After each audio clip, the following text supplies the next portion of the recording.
आखिर पुराणों के अनुसार हमारी धरती पर कैसे हुआ था सांपों का जन्म, और आखिर पुराणों के अनुसार धरती पर गरुड़ कहां से आए थे। दोस्तों, सबसे खतरनाक सांपों को तो आप लोगों ने बहुत देखा होगा, लेकिन पुराणों में इस बात की भी कहानी है कि पहली बार सर्प कहां से आए थे। इस कहानी के अनुसार ऋषि कश्यप की दो पत्नियां थी। एक पत्नी का नाम था कद्रु और दूसरी पत्नी का नाम था विंता। ये दोनों ऋषि कश्यप के सारे पूजा पाठ में, तपस्या में उनकी मदद करते थे। एक दिन ऋषि कश्यप ने दोनों से कहा कि आप लोग इतनी मेरी मदद करते हैं, मेरे पूजा पाठ में मेरी सेवा करते हैं, आप लोग मांगिए, आपको क्या वरदान मांगना है। उनकी पहली पत्नी कद्रु ने कहा, मुझे वरदान में 100 अंडे चाहिए, मुझे 100 ऐसे बच्चे चाहिए जो बहुत शक्तिशाली हो और जिनमें विष हो, जिनसे लोग डरे। कश्यप ऋषि ने तथास्तु कह दिया। कद्रु को मिले 100 अंडे। उन सबको अलग अलग पोटलियों में रख दिया गया सेकने के लिए, ताकि वो हैच हो सके और समय आने पे फूट सके। अब बारी थी दूसरी पत्नी विंता की। विंता ने कहा कि मुझे भले कम बच्चे दीजिए, लेकिन कद्रु के बच्चों से ज्यादा शक्तिशाली बच्चे चाहिए। ऋषि कश्यप ने कहा तथास्तु। उनको मिले 2 बड़े बड़े अंडे। उन 2 बड़े अंडों को भी रख दिया गया सेकने के लिए, ताकि जब वक्त आए तो उसमें से पूरा बच्चा निकल पाए।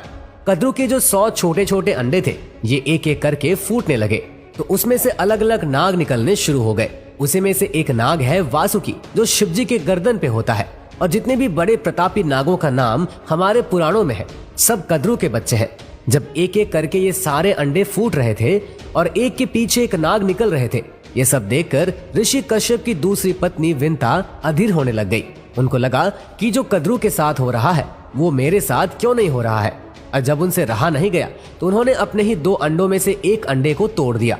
उस अंडे में से जो बच्चा निकला, उसका ऊपर का आधा बॉडी बना था और नीचे का आधा बॉडी अभी बन रहा था, मगर समय से पहले अंडा फोड़ देने के कारण ये अपाहिज रह गया। ये जब निकला तो वो बहुत नाराज हुआ और बोला कि मैं आपके पास नहीं रुकूंगा, क्योंकि आपने मुझे पूर्ण नहीं होने दिया, और वो चला गया ऊपर। अब विंता इंतजार करने लग गई अपने दूसरे अंडे के फूटने का। जब दूसरा अंडा फूटा तो उसमें से जो चीज निकली वो था गरुड़। गरुड़ कौन है? गरुड़ है विष्णु जी का वाहन।